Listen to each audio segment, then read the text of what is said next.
ओम अज्ञानतिमिरान्धस्य ज्ञानाञ्जनशलाकया चक्षुरुन्मीलितं येन तस्मै श्री गुरुवे नमः।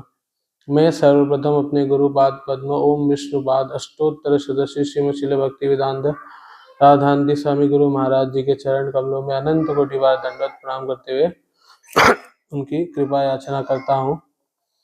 तत्पश्चात आज मेरे परम गुरुदेव श्रील भक्ति वेदांत नारायण गोस्वामी महाराज जी का तिरोभाव तिथि है, तो उनके चरण कमलों में भी अनंत कोटि बार प्रणाम करते हुए उनकी कृपा याचना करता हूँ। उपस्थित समस्त वैष्णव वैष्णवी वृंद के चरण कमलों में मेरा अनंत कोटि बार दंडवत प्रणाम और मेरे शिक्षा गुरु पूज्य महाराजा श्री के चरण कमलों में अनंत कोटि बार दंडवत प्रणाम करते हुए उनकी कृपा याचना करता हूँ।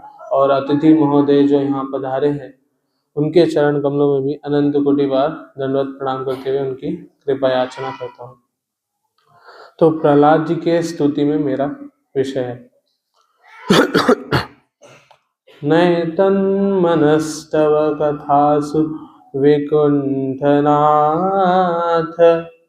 संप्रीयते दुरित दुष्टमसाधु तीव्रम् कामातुरं हर्ष शोक भयैषणार्तं तस्मिन् कथं तव गतिं विमृशामि दीनः।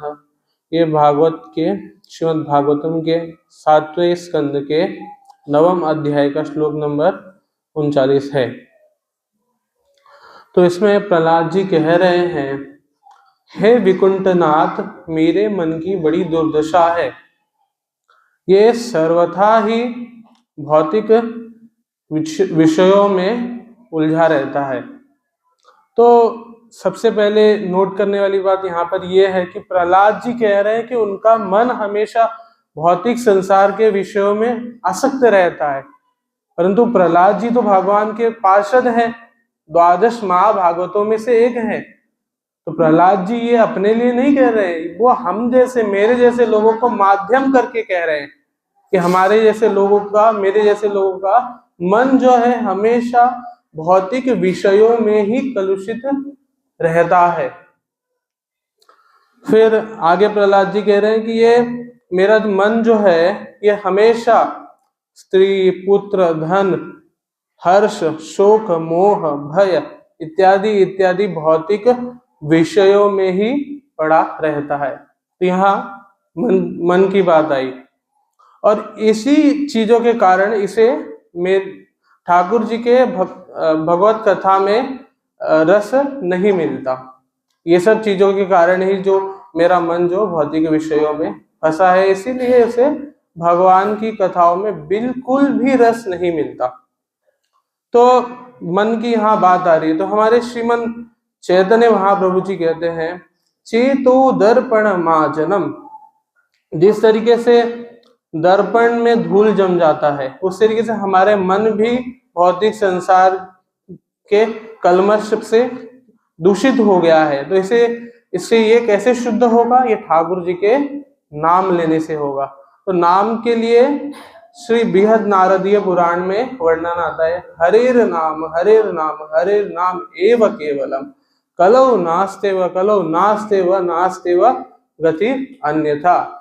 हरि नाम हरि नाम हरि नाम ही एक साधन है जो हमें इस भौतिक संसार से मुक्त कर सकता है। और हम हरि नाम करेंगे तो हमारा मन शुद्ध होगा, मन शुद्ध होगा तो ठाकुर जी की लीला कथाओं में भी हमारा मन लगेगा, लीला कथाओं में मन लगेगा तो उनके गुणानुवाद हम कर पाएंगे। तो उस कारण से हमारा मन जो है सरल और सहज रूप से ही हमारा मन शुद्ध हो जाएगा और इस भौतिक संसार को हम आसानी से हम पार कर सकते हैं। तो अंत में प्रहलाद जी कह रहे, तो इस मन से मैं कैसे भगवान के स्वरूप का कैसे चिंतन करूं? तो यही है, ठाकुर जी के नाम लेने से ही हमारा मन जो है शुद्ध हो जाएगा। चेतो दर्पण मार्जनम।